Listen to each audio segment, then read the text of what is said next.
Hello, my name is Pam. I'm going to share a tool and a way of thinking that will help you improve care at your clinic. This approach will help you to analyze your practice's current information flow and workflow and to identify enhancements that better provide results for your patients, staff, and providers. I lead the quality improvement efforts at a federally qualified health center. Some of our patients don't speak English and can't read either. We have 6 doctors, 3 nurse practitioners, 1 physician's assistant, and 1 nurse midwife. We installed an electronic record system just over 2 years ago and have achieved stage 1 meaningful use.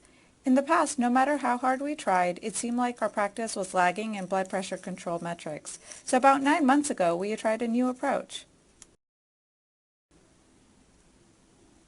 Things started to move in the right direction when we began looking at care processes that were producing our suboptimal blood pressure control results. This involved thinking differently and more broadly about CDS.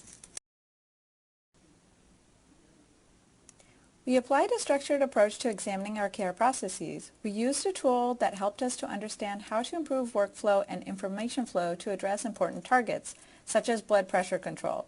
It is presented as a spreadsheet with rows and columns where we describe who's doing what, how the information is getting to the person who needs it, how we can better support decisions and actions to produce better results, and when exactly in the workflow the information is flowing.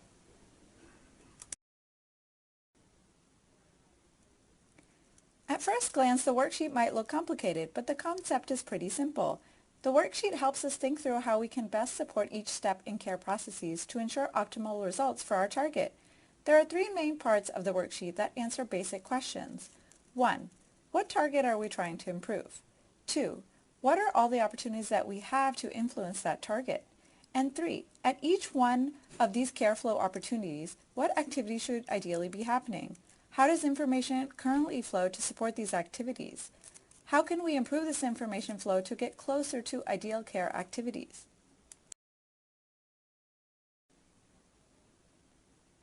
Here's how the worksheet handles these questions. The target is described on the top. Care flow steps that influence the target are described in the rows. Ideal care activities for each workflow step are described in optimal state columns. Information flows are described in current state and potential enhancement columns.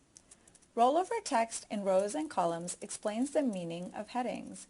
You can see examples by putting the cursor over the gray boxes, optimal state, current state, and potential enhancements. Now that we've explained the worksheet structure, let's see how we use it. We decided our goal was to get where 85% or more of our patients had blood pressure readings that were less than 140/90. Here is where we added information about our target. Note that we also included the meaningful use performance measure details. If you're going to improve something, you need to know where you are today. So we used the next row to fill in our current performance. When we started, 68% of our patients were at the goal. After we documented our target and baseline, the worksheet helped us to think carefully through all the chances we have to help ensure that every patient will achieve the blood pressure control target. This includes our interactions with individual patients, before, during, and after they come to our clinic, as well as looking at the entire patient population as a whole. In the far left columns are care flow steps, stages where the practice interacts with individual patients and its patient panel as a whole. Each one of these steps is an opportunity to improve performance on your target. Put the cursor over the decision support opportunity box and any ones underneath to learn more. Now look at the next 3 columns, care activities, examples, and notes. These are for outlining the optimal care activities related to the target. That is, what are all the things that should ideally happen at each care flow step to optimize performance on the improvement target. You can roll over the blue headers to learn more. Note that the worksheet is pre-populated with suggestions for these activities. Different settings and providers might have different care activities. Feel free to lump or split them differently and to modify the pre-populated text. Examples of care activities show details of what needs to be done to accomplish the care activity. Use notes to record ideas or reminders that will help you to accomplish optimal state. So, to recap, the idea behind the optimal state part of the worksheet is to think about each practice touchpoint with the patient and decide what care activities should take place to improve the targeted outcome. Thinking through and documenting the optimal state of what needs to happen at each care flow step to optimize performance gave us a great starting point for examining what we are currently doing to achieve our goal and how we can do better. The pre-populated items in the optimal state section of the worksheet gave us good materials to start with, and we only made a few changes. The middle columns of the worksheet are for capturing the current state of workflow and information flow pertinent to the target at each care flow step.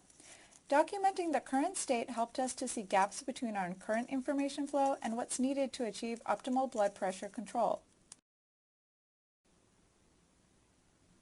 We applied the CDS 5 rights as a framework for documenting and analyzing our current state. Look at the column headings. You'll see who, what, where, how, when. Use these headers to guide you in capturing all CDS 5 rights dimensions for each care flow step. Roll over the blue column headings to learn more about what they mean.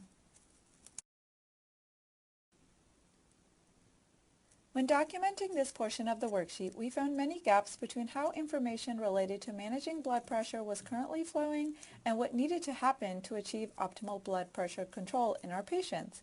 For example, this documentation highlighted that we could use our EHR instead of paper to manage our patient education and make it more engaging with audio and video. We suggest that you use the worksheet pretending that you are a patient who is not meeting the measure. It is enlightening to see processes from the patient's perspective. Potential enhancements is where we document the specific information flow improvements we want to consider at each care flow step. We record potential information flow enhancements that our practice can institute itself, as well as those enhancements for which we might need help from others, such as our EHR vendor. We use the notes section to document what needs to be in place in order to implement the enhancement. Documenting potential enhancements, as we did below for EHR integrated patient education, helps us to prioritize and select changes we want to put into action. We focus first on changes likely to have the greatest impact on the target with the least effort.